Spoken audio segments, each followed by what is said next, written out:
मेरे प्यारे दोस्तों नमस्कार। दोस्तों आज हम आपके लिए बहुत ही अच्छी कहानी लेकर आए हैं, तो कृपया कहानी को अंत तक अवश्य सुने। तो आइए कहानी को शुरू करते हैं। एक बार भगवान शिव और माता पार्वती कैलाश पर्वत पर बैठकर सांसारिक लीला देख रहे थे। तभी माता पार्वती की नज़र एक भक्त पर पड़ती है। वो भक्त बहुत ही गरीब था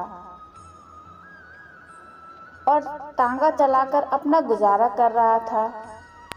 तभी उस भक्त के साथ एक घटना घटी। उस भक्त का घोड़ा खो गया। बेचारा उदास होकर भगवान को याद करने लगा।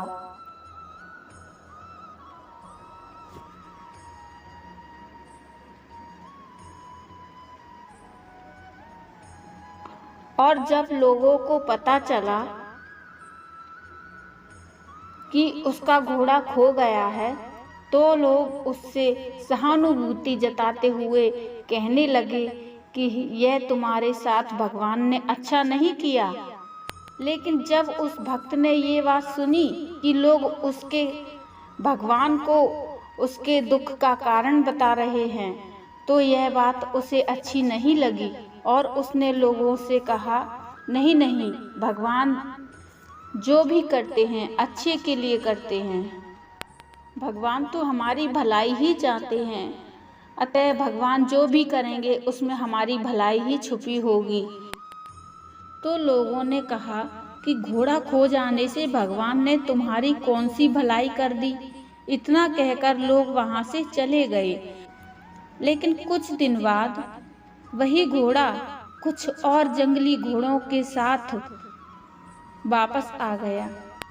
यह देखकर वह भक्त बहुत खुश हुआ और जब लोगों को यह पता चला कि घोड़ा कुछ और जंगली घोड़ों को लेकर अपने साथ वापस आ गया, तो उस भक्त को बधाई देने के लिए चले आए और उन्होंने उस भक्त से कहा कि तुम सही कह रहे थे, तुम्हें तो भगवान ने लाभ करा दिया, और बधाई देकर वहां से चले गए। लेकिन एक दिन उस भक्त का लड़का उन्हीं जंगली घोड़ों में से एक घोड़े पर सवार होकर कहीं जा रहा था। तभी उस जंगली घोड़े ने उस लड़के को नीचे गिरा दिया और उसकी टांग टूट गई। जब लोगों को यह पता चला कि उस जंगली घोड़े ने उस भक्त के लड़के को नीचे गिरा दिया, जिसके कारण उस लड़के के पैर की हड्डी टूट गई है, तो लोग पुनः उस भक्त के पास आए और बोले कि उस जंगली घोड़े के कारण आपके लड़के को गंभीर चोट आ गई, इसलिए अच्छा होता कि वह घोड़ा वापस न आता। और लोगों ने उसे ताना देते हुए कहा कि अब उसमें कौन सी भलाई भगवान ने कर दी है। तो उस भक्त ने पुनः कहा कि नहीं नहीं, भगवान जो भी करते हैं वो हमारी भलाई के लिए ही करते हैं। इतना कहकर लोग पुनः वहां से चले गए। 2-4 दिन बाद ही उस राज्य के राजा ने दूसरे राज्य पर चढ़ाई करने के लिए अपने यहाँ नौजवानों की भर्ती कराई, जिसके कारण उस गांव के सभी नवयुवकों को राजा के सैनिक जबरदस्ती अपने साथ ले गए।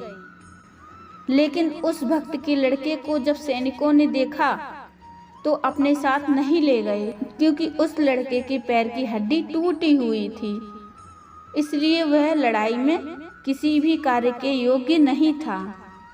लोगों ने यह जब देखा कि नवयुवक में वह भक्त का लड़का ही बचा है गांव में, बाकी सभी नवयुवक को राजा के सैनिक अपने साथ लड़ाई के लिए ले गए हैं, तो सभी लोगों को यह विश्वास हो गया कि वह भक्त सही कह रहा था कि भगवान जो कुछ भी करते हैं हमारी भलाई के लिए ही करते हैं। ये सोचकर सभी गांव वाले उस भक्त के पास गए और उस भक्त से बोले कि मुझे माफ़ कर दो, और उस भक्त को दिए तानों के लिए उससे माफ़ी मांगने लगे और बोले कि तुम सही कह रहे थे कि भगवान जो कुछ भी करते हैं अच्छे के लिए ही करते हैं, हमारी भलाई के लिए ही करते हैं। तुम्हारा विश्वास जीत गया और हम सभी हार गए। यह लीला देखकर माता पार्वती भी समझ गईं कि भगवान ने उस भक्त का घोड़ा क्यों खोया, और शिव जी ने माता पार्वती को समझाते हुए कहा कि हे प्रिय, जो भी भक्त मेरे आश्रित रहकर अपने सभी कार्य करता है, हम उस भक्त की सहायता जरूर करते हैं। हम उस भक्त पर आने वाले सभी संकटों को छोटी सी परेशानी में बदल देते हैं, या ये कह सकते हैं कि एक बड़े से भाले के प्रहार को एक छोटे से कांटे के रूप में परिवर्तित कर देते हैं। तो दोस्तों, हमारे जीवन में जब भी संकट आए तो हमें ये स्मरण रखना चाहिए कि ईश्वर ने जरूर हमारे लिए कुछ सोच रखा है, जिसके कारण यह परेशानियां हमारे जीवन में आ रही हैं। हो सकता है कि किसी बड़ी परेशानी को भगवान रोकने के लिए हमें ये छोटी छोटी परेशानियां दे रहे हैं। तो हमें ये याद रखना चाहिए कि भगवान जो भी करते हैं अच्छे के लिए ही करते हैं, उसमें भी हमारी भलाई ही छुपी होती है। तो दोस्तों, ये कहानी आपको कैसी लगी आप मुझे कमेंट में ज़रूर बताइए। कहानी अच्छी लगी हो तो लाइक कर दीजिए, चैनल को सब्सक्राइब कर लीजिए। धन्यवाद दोस्तों।